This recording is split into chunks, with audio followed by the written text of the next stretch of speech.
And in the last 4 days, Spokane County has recorded roughly 850 new coronavirus cases. And the surge in cases isn't unique to eastern Washington. Yeah, cases are surging all across Washington, prompting state officials today to issue a stern warning. That warning: don't socialize outside your immediate household without wearing a mask and social distancing. If you do, keep that circle to no more than 5 people per week. Let's get straight to our Regina on tonight. Regina, is the state planning to put more restrictions in place?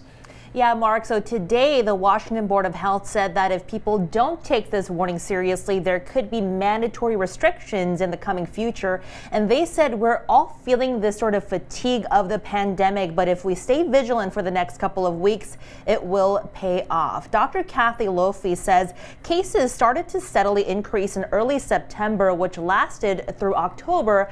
But she added what's the most concerning was the accelerated growth during the last 2 weeks, calling this time the highest numbers we've seen since the pandemic began. Cases in both eastern and western Washington is increasing, but eastern Washington is seeing a particularly high increase of hospitalizations, especially with Thanksgiving almost here. They're asking for people to limit social interaction, especially as holidays are soon to arrive.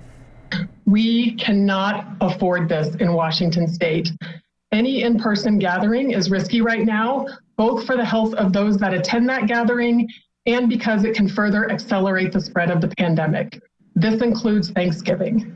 The safest Thanksgiving is one celebrated only with the people in your immediate household.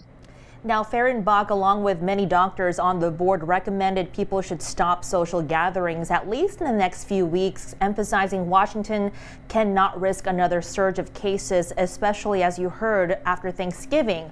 Now, unfortunately, if cases don't get better, we're told they'll have to make changes which could affect the economy. Now, there is a long-term ray of hope that was discussed, which is the COVID-19 vaccine that could be available in the beginning of next year, but there's still a lot of testing still needed to be done. Live here in the newsroom tonight, Regina on KREM 2 News.